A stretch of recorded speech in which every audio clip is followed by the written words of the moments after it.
جائیں گے ہی نہیں. یہ تو اعلیٰ ترین شکل ہے. اس سے ذرا کم درجے کا ذرا کم درجے کا یہ ہے کہ اس نے اپنا اسوہ اور نمونہ عمل علی کو بنایا ہے، علی کے مطابق سوچنے کی کوشش کی ہے، علی کی طرح سے فضائل نفسانی کو حاصل کیا ہے، علی کی طرح سے اس نے کردار بنانے کی کوشش کی ہے. لیکن کبھی کبھی خطائیں ہو گئی ہیں، غلطیاں ہو گئی ہیں، گناہ ہو چکا ہے کبھی کبھی. اس کے لیے بھی انتظام ہو جائے گا انشاءاللہ. جب اس کی موت آ رہی ہوگی تو اسے ایک چیز پلائی جائے گی. قرآن مجید میں ایک آیت ہے وَسَقَاهُمْ رَبُّهُمْ شَرَابًا طَهُورًا، سورہ دہر میں وَسَقَاهُمْ رَبُّهُمْ شَرَابًا طَهُورًا. بے حکم خدا فرشتے آئیں گے اس مومن کو موت کے وقت. روایات ہیں ہمارے پاس، ہاں یہ ہوائی نہیں بات کر رہا ہوں. مومن کو ولایت علی اسے پلائی جائے گی. اب اس کی حقیقت کیا ہے مجھے نہیں معلوم، میں سمجھ نہیں سکتا ہوں. پلائی جائے گی.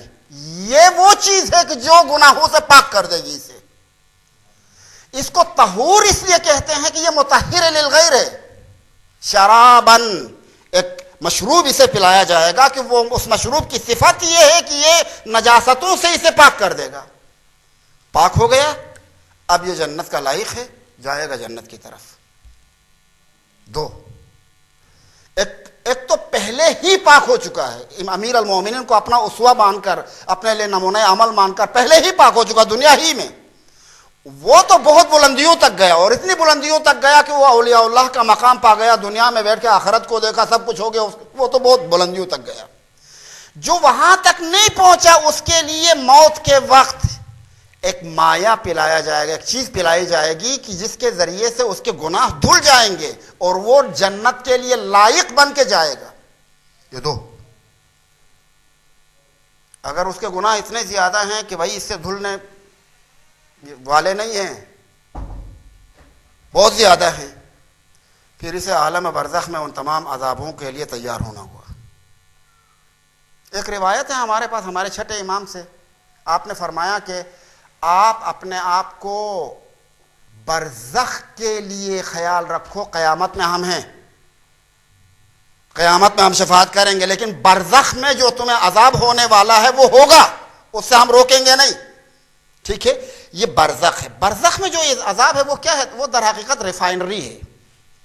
جیسے آپ مثلا خام تیل کو کسی اس کے اندر ڈال کے اس کو مثلا پیوریفیکیشن کرتے ہیں اور اس کو پیٹرول نکال لیتے ہیں، وہ جو باقی مائعات کو نکال لیتے ہیں، اسی طرح عالم برزخ میں یہ انسان ریفائن ہو جائے گا اور اس کی برائیاں، اس کے گناہ ان عذاب اور سختیوں کے نتیجے میں دھل جائیں گے. پھر یہ انسان جنت کا لائق ہو جائے گا، جنت کا لائق ہو جائے گا تو اسے چھوڑ دیا جائے گا.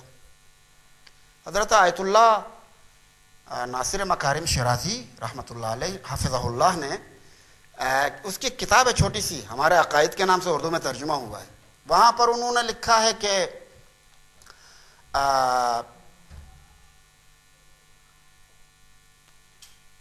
تین قسم کے لوگ ہیں. کچھ لوگ سیدھے بہشت میں جائیں گے مرتے ہی، کچھ لوگ سیدھے جہنم میں جائیں گے، تیسرے قسم کے لوگوں کے لیے برزخ ہے. کون لوگ بہشت میں جائیں گے؟ جو ایمان اور عمل کے اعتبار سے کامل ہیں، ان کے لیے برزخ نہیں ہے. کس بات کا برزخ بھائی؟ یہ تو ابھی سے ہی جنتی ہے، اسی دنیا میں ہی سب کچھ پاک ہے، سب کچھ ٹھیک ہے، پھر کس بات کا برزخ؟ یہ تو سیدھا جنت میں گیا. اور دوسرا جو ہے وہ پوری طرح سے مجسمہ جہنم ہے، نہ اس کے اعتقادات ٹھیک، نہ اس کے نظریات ٹھیک، نہ اس کا اخلاق ٹھیک، نہ اس کا کردار ٹھیک، کچھ ٹھیک نہیں ہے. ایماناً و عملاً. اگر ایمان نہیں ہو تو پھر عمل کا تو سوال ہی نہیں پیدا ہوتا ہے نا. ایمان نہیں خراب ہوگا تو پھر عمل کی نوبت ہی نہیں آتی ہے. ایماناً و عملاً یہ برا ہے، لہٰذا اس کا یہ یہیں پر جہنمی ہے. مرنے کے بعد برزخ کیا معنی رکھتا ہے؟ اس کو سیدھے جہنم میں ڈال دیا جائے گا، عالم برزخ میں بھی جہنمی ہوگا. ٹھیک ہے. برزخ ان لوگوں کے لیے ہے جو درمیان میں ہیں، نہ پوری طرح سے برے ہیں نہ پوری طرح سے اچھے ہیں، ایمان کے اعتبار سے اچھے، کردار ان کا اچھا نہیں ہے، گناہگار تھے، مر گئے ہیں. اب ان کو لائق جنت بنانے کے لیے برزخ کی سزاؤں سے گزرنا ہوگا. ٹھیک ہے, یہ بھی اس صورت میں کہ مومن ہو, علی کی ولایت رکھتا ہو. ہاں, ولایت علی رکھتا ہے تو یہ برزخ سے گزر جائے گا تاکہ جنت کا لائق بنے. ٹھیک ہے, کوئی بدبخت ایسا انسان تھا کہ نہ شراب طہور سے یہ پاک ہوا, نہ برزخ سے یہ پاک ہوا, اب بھی اس کے گناہ ہیں. قیامت میں انشاءاللہ شفاعت کے ذریعے سے پاک ہو جائے گا. اگر شفاعت کے ذریعے سے بھی پاکیزگی کی گنجائش نہیں ہے, اتنا ڈوبا ہے سر تاپا برائیوں میں, گناہوں میں, پھر اسے جہنم میں بھیج دیا جائے گا. جاؤ. لیکن جہنم میں ابدی طور پہ نہیں رہے گا, اس لیے کہ ولایت علی رکھتا ہے. جس کے پاس ولایت علی ہو وہ ابدی جہنم میں نہیں رہ سکتا ہے, اسے خدا نے جنت کے لیے پیدا کیا ہے. لہذا اسے جہنم میں اتنی دیر تک, اتنے زمانے تک رکھا جائے گا جب تک اس کے گناہ ختم نہ ہو. جیسے سونا جب مکس ہوتا ہے مختلف ذرات کے ساتھ تو اس کو آگ میں ڈالا جاتا ہے تاکہ آگ کے ذریعے سے پگھل کے خالص سونا الگ اور جو ذرات ہیں وہ الگ ہو جائیں. اسی میں کہہ رہا تھا بہشت میں گناہگار نہیں جا سکتا, یہ طے ہے. بہشت میں نجس انسان نہیں جا سکتا ہے, یہ طے ہے. ٹھیک ہے, بہشت میں کثیف انسان نہیں جا سکتا ہے, یہ طے ہے. بس ابھی آپ اپنے بارے میں فیصلہ کر لیں کہ اگر ایسا ہی ہے تو میں کس مرحلے پہ جا کے بہشت میں جانا چاہوں گا, خود طے کر لو. یہ بھی ممکن ہے کہ آپ اسی دنیا میں ہی یہیں پر بہشتی بن جائیں. یہ بھی ممکن ہے کہ عند الموت بہشتی بنے اس شراب طہور کے ذریعے سے. یہ بھی ممکن ہے کہ آپ برزخ کی سزاؤں سے گزر کر بہشتی بنے. یہ بھی ممکن ہے کہ قیامت میں شفاعت کے بعد بہشتی بنے. یہ بھی ممکن ہے کہ جہنم جا کے پھر بہشتی بنے. آپ کو جو پسند ہے وہ خود فیصلہ کر لیں, جو آپ چاہیں وہ خود فیصلہ کر لیں. دیکھیں, خدا نے ہمیں اور آپ کو اس لیے پیدا نہیں کیا ہے کہ ہم جہنم جائیں, ہرگز نہیں. ہم اپنی سوء تدبیر کے ذریعے سے, بد تدبیری کے ذریعے سے, آنکھیں بند کرنے کے نتیجے میں, قرآن سے وابستگی نہ رکھنے کے نتیجے میں, اطرت طیبہ یا طاہرہ یا اہل البیت علیہم السلام ان سے وابستگی نہ رکھنے کے نتیجے میں اپنے آپ کو غلط راستے پہ ڈال دیتے ہیں. ورنہ خدا نے تمام اہتمام کیا ہے. دیکھو کتنا رؤوف اور رحیم خدا ہے. اس رؤوف اور رحیم خدا نے ہمیں وجود بخشا, عقل دے دی, ساری نعمتیں دے دی دنیا کی. اس کے بعد اس سے بھی بالاتر ایک مقام تک پہنچانے کے لیے رہنما بھیجے. ان رہنماؤں کی رہنمائی میں اور نصاب بھیجا پورا قرآن مجید.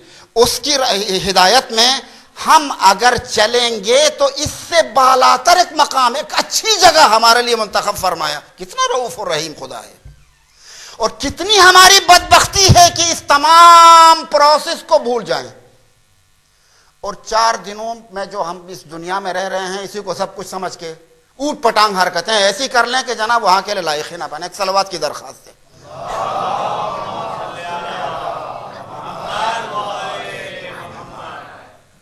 آنکھیں بند رکھنا بہت خطرناک ہے, بہت خطرناک.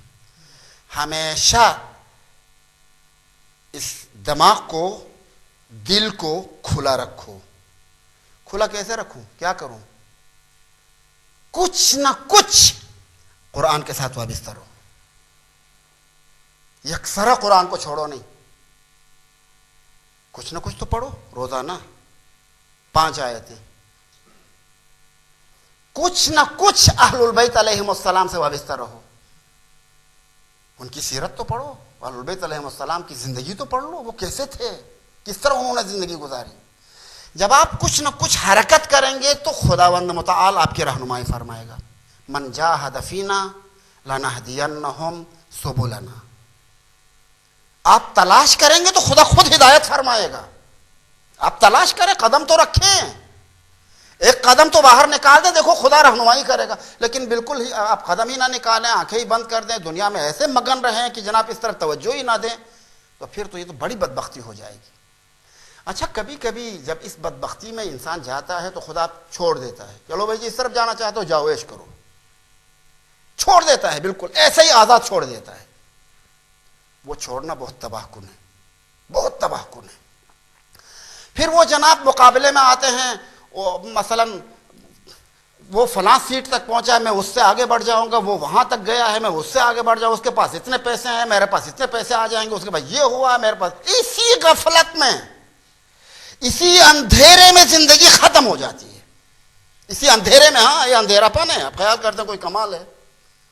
بعض ایسے لوگوں کو میں دیکھتا ہوں کہ مجھے ان کی بیچارگی پہ افسوس ہوتا ہے, بھائی بیچارے کتنے واقعاً بیچارے ہیں. اچھا یہ راستہ, یہ برائی کا جو راستہ ہے, اس میں جب خدا نہ خواستہ اگر خدا کسی کو ایسے ہی چھوڑ دے تو جتنی بھی بڑی برائی کرو کچھ پتہ ہی نہیں چلتا ہے.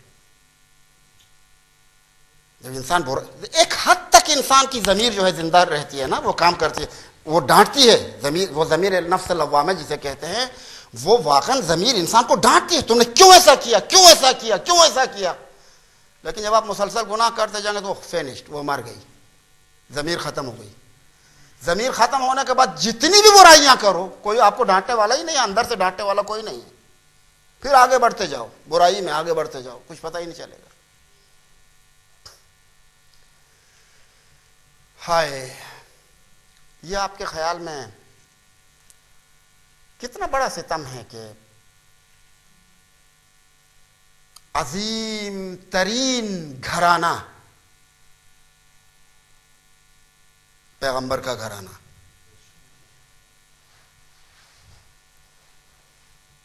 اس گھرانے کے افراد کے لیے خدا نے اعلان کیا کوئی کسی بھی قسم کی نجاست ان کے قریب نہیں جا سکتی ہے. یہ ہر اعتبار سے مکمل طاہر و مطہر ہیں, پاک ہیں. قرآن کی گواہی ہے نا. پھر اس آیت کے نازل ہونے کے بعد پیغمبر اکرم بھی مسلسل اس دروازے پر آ کر فرماتے تھے الصلاۃ الصلاۃ السلام علیکم یا اہل بیت النبوہ. پیغمبر دنیا سے گئے, 50 سال کا عرصہ گزر گیا صرف. اس 50 سال میں جب پیغمبر کے راستے کو چھوڑ دیا تو شیطان کے راستے پہ چل پڑے. جب اس راستے پہ چل پڑے تو وہ آگے بڑھتے بڑھتے بڑھتے بڑھتے بڑھتے, پہلے چھوٹا سا انحراف تھا, وہ آگے بڑھتے بڑھتے یہاں تک پہنچ گیا کہ جو پیغمبر کو عزیز ترین ہستی تھی, پیغمبر کا پیارا انسان, سب سے زیادہ پیارا, اسی کو قتل کر دیا. وہی پیغمبر, وہی حسین کہ جو جب پیغمبر اکرم سجدے میں ہوتے تھے اور یہ حسین آپ کے پشت پر آتے تھے تو پیغمبر اکرم اپنا سر نہیں اٹھاتے تھے جب تک یہ خود اپنی مرضی سے اترے نہیں.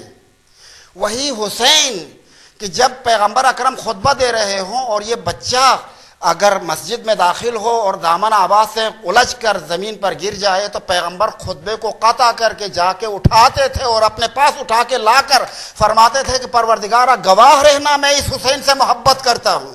ہاں وہی حسین, اس حسین کے ساتھ کیا ہوا, کیوں ایسا ہوا؟ اس لیے ایسا ہوا کہ اندھے ہوئے دنیا کی محبت میں. برادران من, اس کو سوچو, یہ مصائب کے جملے نہیں ہیں, اپنے لیے ہیں. دنیا کی محبت میں اندھا ہونے کے بعد ہر برائی کیا جا سکتا ہے, ہر برائی کا ارتکاب ممکن ہے. اس سے بڑھ کر کوئی برائی ہے؟ جس حسین کو پیغمبر اکرم اپنے دونوں حسن اور حسین کو اپنے یعنی شہزادوں کو اپنے کاندھوں پر بٹھا کر عید کے دن ناقہ بن کر پیغمبر اکرم گلیوں میں جا چلتے تھے, العفو العفو زبان پر جاری ہوتا تھا, اس حسین کو زین فرس سے اتارا اور زمین کربلا کے اوپر لا کے اسے شہید کر دیا. کتنی یعنی کتنا بڑا جرم ہے یہ, کتنا گناؤنا کام ہوا ہے یہ.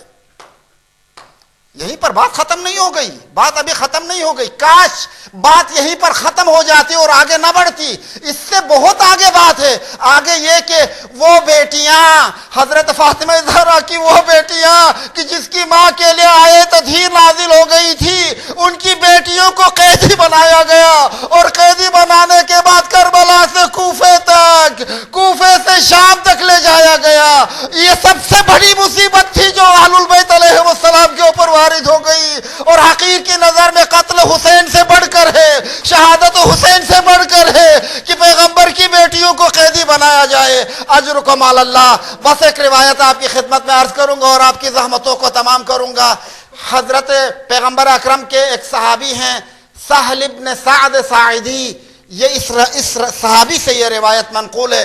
وہ کہتا ہے کہ میں بیت المقدس کی زیارت کی نیت سے مدینے سے نکلا اور سفر کرتے ہوئے دمشق میں داخل ہوا۔ جب دمشق میں داخل ہوا تو میں 2 سفر کو دمشق میں آیا تھا، اور میں نے دیکھا کہ دمشق کے لوگ نئے نئے لباس پہنے ہیں، عید کا منظر ہے اور لوگ سج کے نکل رہے ہیں۔ میں نے کسی سے پوچھا، ارے میں پیغمبر کا صحابی ہوں، میرا نام سہل ہے، میں جہاں تک علم رکھتا ہوں آج اسلام میں کوئی عید نہیں ہے، تم کس بات کی خوشی منا رہے ہو؟ کسی نے کہہ دیا کہ ہمیں اس بات کی خوشی ہے کہ کسی خارجی نے امیر المؤمنین کے خلاف، یزید کے خلاف قیام کیا تھا اور خدا نے اسے شکست دی، وہ قتل ہوئے، اس کی ہمیں خوشی ہے۔ تو سہل پوچھتا ہے مجھے یہ بتا دو وہ خارجی، اس خارجی نے کہاں قیام کیا تھا؟ اس نے کہا کربلا میں قیام کیا تھا۔ ایک مرتبہ سہل پوچھتا ہے مجھے یہ بتا دو وہ خارجی کہاں کا تھا؟ تو کہ اس بتانے والے نے بتا دیا مدینے کا۔ جب مدینے کا نام سنا تو سہل رونے لگا، اس لیے کہ سہل کے علم میں یہ بات تھی کہ مدینے سے حسین ابن علی چلے گئے تھے اور کربلا کی طرف گئے تھے، لہذا سہل سمجھ گیا کہ شاید یہ کہیں خدا نے خواستہ حسین نہ ہو۔ یہ سننے کے بعد کہا ارے مجھے یہ بتا دو اس خارجی کا کوئی نام ہے، نام تمہیں معلوم ہے؟ ان لوگوں نے کہا ہاں نام ہمیں معلوم ہے، حسین ابن علی ہے۔ تو کہا وائے ہو تم پر، پیغمبر کی اولاد کو اب تم خارجی کہنے لگے، ارے تم خود خارجی ہو، پیغمبر کی اولاد کو تم خارجی کہنے لگے ہو۔ اس کے بعد کہا مجھے بتا دو یہ عید یہ خوشیاں کیوں منا رہی؟ کہا کہ ان کی عطرت کو ان کے گھر والوں کو قیدی بنا کے لایا جا رہا ہے۔ سہل نے پوچھا مجھے بتاؤ کہاں سے وہ لائے جا رہے ہیں؟ تو راستے کی طرف ہدایت کی گئی، فلاں راستے سے لائے جا رہے ہیں۔ سہل کہتا ہے میں وہاں پر گیا، راستے میں جا کر انتظار کرنے لگا، تھوڑی دیر کے بعد میں نے دیکھا کچھ سر نظر آئے دور سے، اور جب میں نے غور سے دیکھا تو حضرت ابا عبداللہ الحسین کا سر مبارک آدھا حصہ خون میں رنگین تھا اور آدھا حصہ صاف چاند کی طرح چمک رہا تھا۔ اس سر کو دیکھا اور میں نے سلام کیا، السلام علیکم یا ابا عبداللہ، اے ابا عبداللہ حسین میرا سلام لے لو۔ حسین نے مجھے سلام کا جواب دیا۔ کہتا ہے تھوڑی دیر کے بعد میں نے دیکھا کہ کچھ مخدرات، کچھ خواتین آ گئی، وہ اتنی باحیا خواتین تھیں کہ ان کے چہرے چاند کی طرح سے دمک رہے تھے۔ کہتا میں نے پوچھا یہ کون ہے؟ تو بتانے والے نے بتا دیا یہ حسین کی بہنیں ہیں، یہ زینب ہے، یہ ام کلثوم ہے۔ اور سہل کہتا میں نے اپنا امامہ پھینک دیا، سر پیٹا اور میں نے کہا وائے ہو، جب یہ مدینے میں رہتے تھے تو میں نے ان کے سایہ تک کو نہ دیکھا، ارے ہائے یہ کیسا وقت آ گیا کہ دیار غیر میں ان کو برہنہ رو دیکھ رہا ہوں۔ اجرکم اللہ۔